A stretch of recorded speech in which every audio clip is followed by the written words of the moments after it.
And the first speaker is Mr. Alastair. He will speak about the Thames recovery from biological death.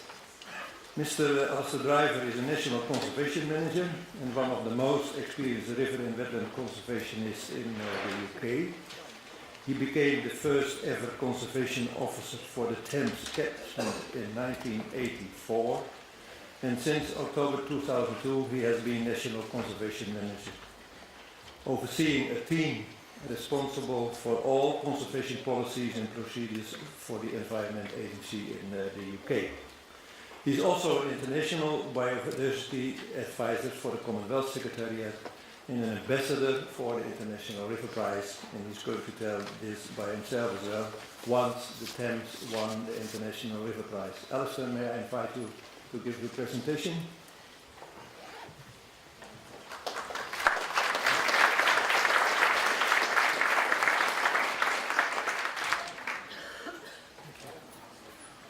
Well, good afternoon, everybody. Thank you, Bart. It's a real pleasure to be here. For those of you who've seen this story before, you can go to sleep for the first 10 minutes, and then the second 10 minutes I'll be giving you an update on where we've got to. But essentially what I want to do today is run through the to hell and back history of the Thames in recent times, from biological death, which applies specifically to the Thames estuary, to the tidal Thames, I should stress. The freshwater Thames has never been that bad. But charts the progress back from there to the point where the Thames won the International River Prize in 2010, to explain some of the successes along the way, and hopefully give you some thoughts about this, particularly the underpinning principle that this is a marathon, not a sprint, that it takes decades, if not centuries, to undo centuries of harm. So we must be patient. We cannot achieve it in our own lifetimes, and we're not there yet on the Thames. And I will give you an update later on in the presentation of where we've got to and some of the initiatives that we showcased when we won the River Prize. So first of all, a little bit of background about the Thames catchment. It's a very varied catchment, but actually quite small in world terms. It's just under 300 kilometres long, the river, from source to sea. And I know it's small because when I recently submitted a proposal to the World's Large Rivers Conference, I was rejected on the grounds that size matters. So we know it's small, and I have in fact superimposed a catchment, the Thames catchment, on the Amazon Basin catchment, and it's just a dot. It's just a tiny speck on the Amazon catchment. But of course, it's quite a well-known river around the world. Catchment of 16,000 square kilometres, a very dense population of 13 million people living in that catchment. Virtually all of these people live within 40 kilometres of the main River Thames. And it flows from the rural upper reaches of the Cotswolds, down through the Chilterns, centres such as Oxford and Reading, on through London, to the sea, through Docklands, etc. In the tidal section, which is throughout London, up as far as a place called Teddington in West London, the tidal range is up to 7 metres, so quite a large tidal range in the city. Now, as I mentioned, it suffered extreme pressures in the past. Some of these old cartoons taken from newspaper clippings in the 19th century. There's a picture of a skeleton in a boat from Punch entitled Death River, dead rats and dogs and things floating down the river, and then a picture of Thomas Faraday holding his nose as he hands Father Thames his calling card. Again, that was from Punch in the 19th century. So the river suffered much neglect and abuse in the past, and we've paid the price for not working with natural processes. The major historic events along the way, in summary, because of course we're very short of time, so I'm very much concentrating this history right down, but the introduction of water closets, WCs, to the more affluent households of London in the early 19th century led to open drains, which were originally constructed just to take rainwater into the Thames led to them receiving all the sewage from these water closets. And as a result of that, cholera became rife and disease in the city was extreme. This culminated in the Great Stink of 1858 in London, as it was known, when the overpowering smell from the River Thames flowing right alongside the Houses of Parliament caused Parliament to close down. The ministers could no longer tolerate the Great Stink, and as a result of that, remarkably, they rushed a bill through Parliament that became law in 18 days flat. My colleagues from the Environment Agency, can you imagine that? 18 days to get a law passed.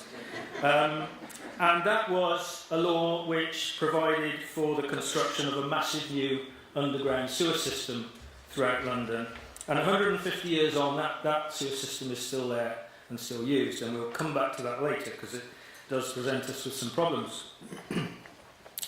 In the 1950s, as shown in the clipping on the top right there were major floods in the southeast coast of England, and over 300 people died along the east coast. That impacted on the docklands, as you see from those images. Some 100,000 hectares of eastern England was flooded. And then in the 1950s, the effluent discharges were so bad to the estuary that the Natural History Museum of London declared the River Thames biologically dead.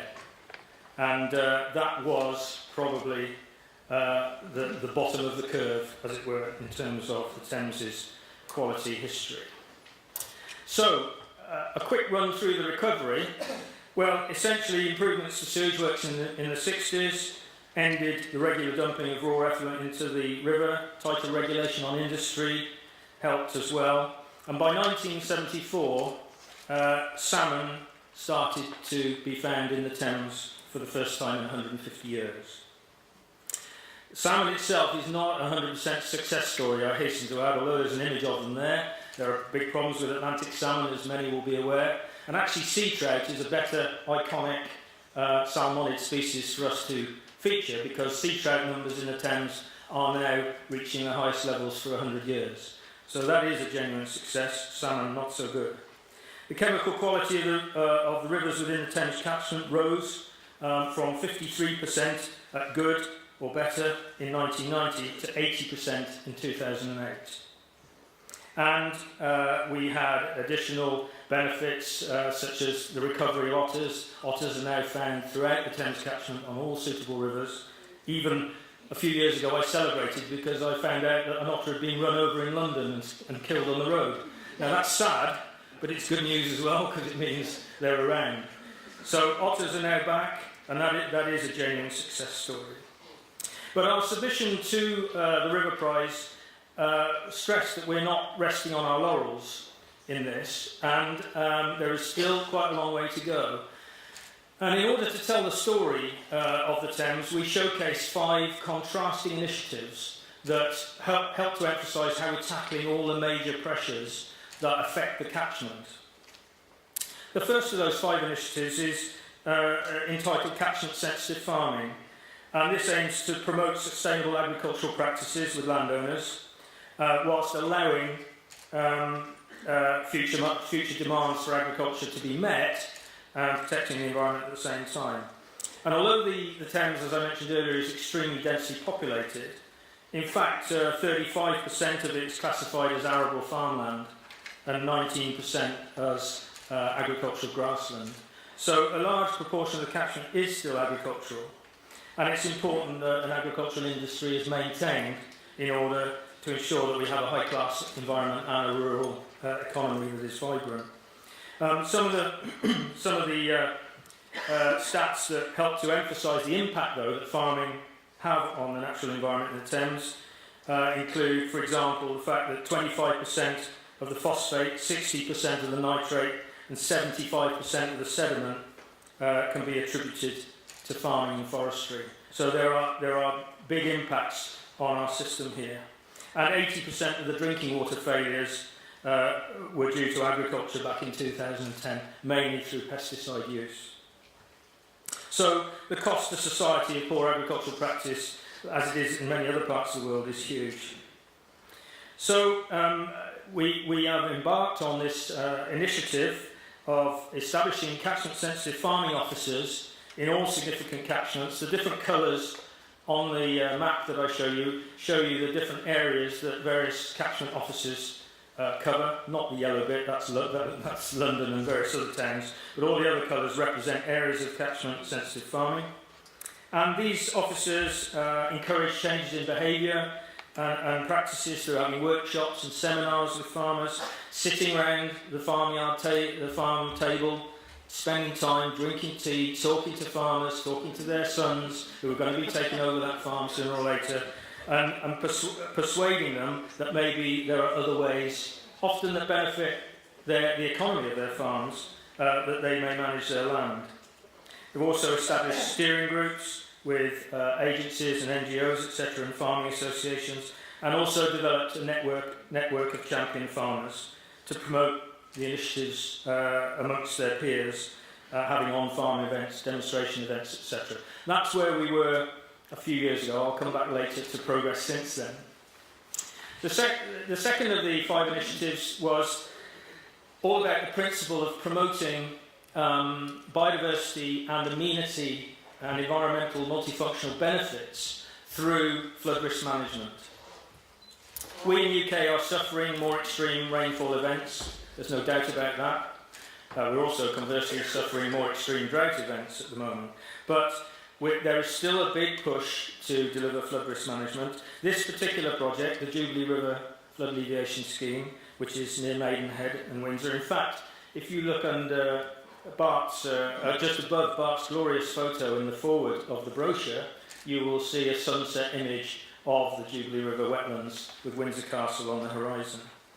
And this particular project started in the 1980s and was one of the pioneering projects that promoted a more holistic approach to sustainable river management. Instead of widening, deepening or straightening the River Thames, it promoted the idea of creating a brand new river which took floodwater from the Thames and brought it back in 11 kilometres further down. So it is in effect a flood bypass channel, but it was designed to sustain a wide variety of wetland habitats along the way, and also a great variety of amenity opportunities. 14 kilometres of new public rights-of-way, disabled access, bridleways, cycleways, etc. And certainly this area here, which I show you here, is the Dorney wetlands. That area has become extremely popular with bird watchers because it attracts a wide variety and large number of wetland wildfowl and waders. The third initiative was all about urban river restoration and the development of the London Rivers Action Plan. And this was a partnership project between many organisations, which actually was similar in some ways to Tony's Restore project, in that it developed a website that mapped out projects across the city. It provided a planning resource and helped to drive not only projects on the ground, new projects on the ground and opportunities, but also it drove policies for the Greater London Authority, and they now have policies which allow for multiple benefits of river corridors to be seized when there are planning applications which impact on those river corridors. So an excellent initiative, which in itself has also, as the figures show here, delivered a certain amount of work on the ground, 58 projects as we were at 2010, and a few kilometres of river restored. Not a lot at that stage, but it was early days. Here's a particular example. The daylighting of a river, the Quaggy, through Sutcliffe Park in South London. The picture on the left shows the river as it was, i.e. invisible, below the ground, actually running around the edge of the park in a culvert. And the river was split, a new channel, daylighted channels created through the park, so that main flows went through the park and flood flows went through the old culvert. And as part of that, as you can see, a range of wetlands and walkways, reed beds, islands, wildflower meadows, etc. were created. Now, that in its own right as a biodiversity resource is of course very important, but there was also a socio-economic study done by Middlesex University on this particular project, which showed, for example, that visits to the park increased by 73% since the project was initiated, and people spent more time in the park per person. So it became much more popular with the local community, and perhaps most importantly of all, properties adjacent to the park increased in value by 7% more than properties further away. Those within walking distance increased by 7% more than those further away. And that, of course, is very important to the local community. The fourth of the 5 initiatives was all about tackling London's combined sewer overflows. And this is an extant problem that will take a long time to sort out. Like many big cities around the world, our sewers cannot cope with major rainstorm events on top of all of the sewerage that the growing cities are providing. And every year, 39 million tonnes of untreated sewage flushes into the River Thames in the estuary in London in a typical year. And in wetter years, it can be 3 times that amount. So this is still a major problem that we face. So for most of the year, the river is fine, no problem at all for the 120 odd species of fish that are there. We have seals and dolphins and porpoises coming up the river, no problem. But for a few days a year, it becomes disastrous. And this graph shows you the situation that we face. So the blue line shows you with combined sewer overflow discharges, and the pink line with no CSO discharges. The left of the graph is upstream of London Bridge. The line is where London Bridge is, and as you go towards the right, you're further down the estuary.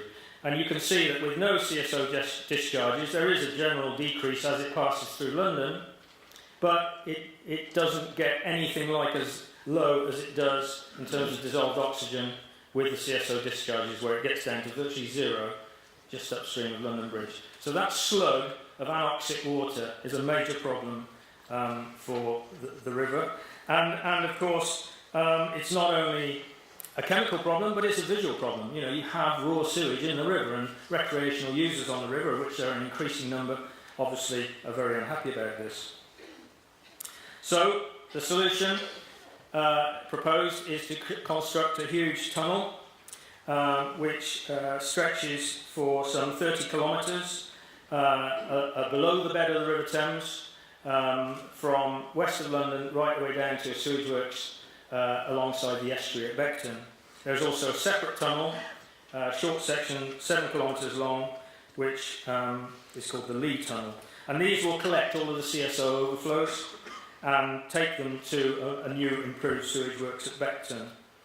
At the time of the presentation to the River Prize, these tunnels were being planned, and the Beckton tunnel had been, the Lee tunnel had been approved, and they were just starting construction on it. Again, I'll come back to it later.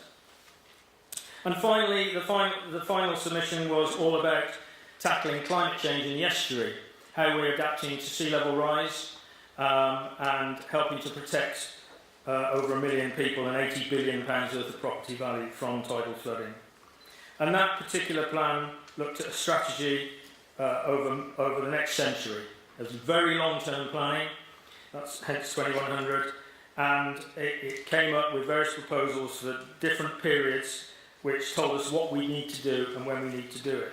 And basically for the next 20 years or so, it's all about maintaining our defences, but sometime around 2050 onwards, we're going to have to start planning for a new Thames tidal flood barrier, which you can see the existing barrier there. So this is a range of initiatives just to symbolise the level of activity, only a tiny scattering representing thousands and thousands of people over decades from hundreds of organisations, so just representing a massive effort from a huge range of people and bodies. And it, as I mentioned earlier, it culminated in us securing the International River Prize, which was a great honour for all of us involved. And after a brief pause to celebrate with our partners, it was back to the table and back to getting on with what we need to do. Because the thing we stressed in the submission is this job ain't done yet. There's still a long way to go. And there's an awful lot to do, and it's coming at a time of particularly of economic pressure. So a quick whiz through progress since then. Well, I guess probably the most significant thing is that we have learnt, or are learning, how to join up better between Water Framework Directive programmes of work and other initiatives such as flood risk management. in our business, flood risk management is a major funding source.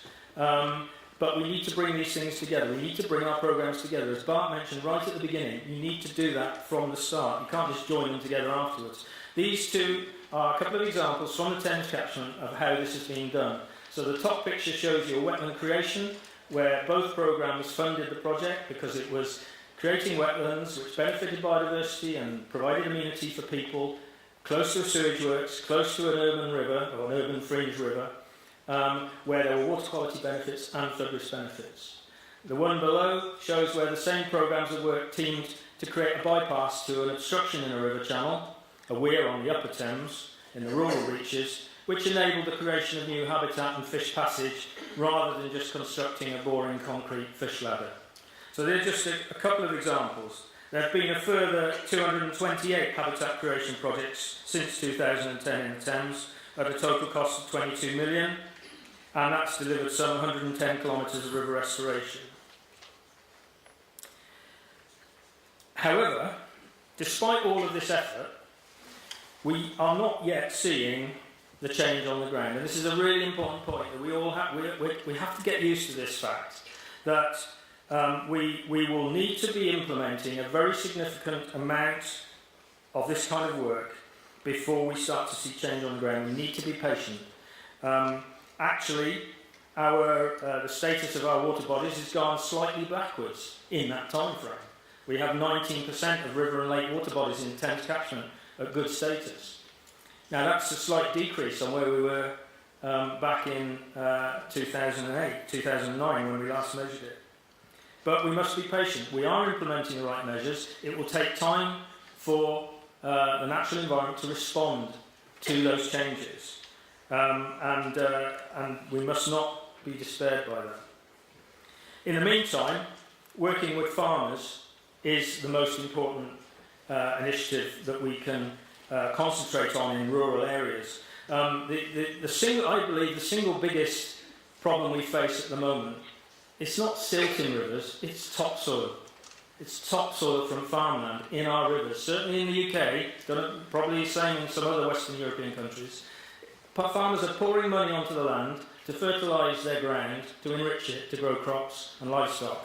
And it is washing off into rivers, and it's just chucking money down the drain. So we need to be working with farmers, as we now are, with what we call walkover surveys, where individuals from the organisation spend time talking to farmers, but walking the river to identify where the diffuse pollution problems are, and whilst they're there, by the way, identifying point source pollution. And then they spend a lot more time now negotiating with farmers, particularly on the economic argument of why it makes sense to try and reduce this runoff of nitrates, phosphates and soil. The Jubilee River, 3 years on, it's all about maintaining what we've got. There's fixed point photography, there's ongoing ecological monitoring, and really it's about tweaking, controlling invasive species. The photos at the bottom are fixed point from those at the top, show how the vegetation is needing managing. Generally speaking, a very popular asset with thousands and thousands of people every year. London Rivers Action Plan, well, the number of projects has increased since then. Another 7 kilometres has been restored, a further 7 kilometres enhanced. This is an example from South London River, the Ravensbourne. And again, public perception studies and socio-economic studies were done on this. Just to read you some of the stats from that. 88% of the people questioned in the park said they thought they did improve, that the restoration of this river through the park had improved the landscape. 85% thought the new channel had improved the park. The number of people in the park increased by 300%. And generally speaking, it was considered to be a great success. So the value of these as demonstration sites is enormous. The Thames Tunnel is still awaiting Secretary of State sign-off, but the Lead Tunnel is nearing completion at the end of this year using this huge 7 metre diameter tunnelling machine. And the Thames Estuary 2100 project is now getting to the stage where we are about to start work on maintaining the tidal defences through London and is progressing as planned. So, So far, so good. But you may ask, what happened to all that prize money? You might have saw me clutching a $350,000 cheque. Well, I'm pleased to say it was donated via the Thames Rivers Trust to a river in India for the restoration of that river to benefit the gharial and the Ganges river dolphin and other species. I'm not going to steal his thunder. Rob Oates is talking about this at midday on Friday. Please go and have a listen to that talk. It's a great success story. Thank you very much for your attention. I just want to stress, it took a century or more to take that journey to hell. It's going to take another century to get it back, but certainly with the Water Framework Directive behind us as a driver, we will get there. Thank you.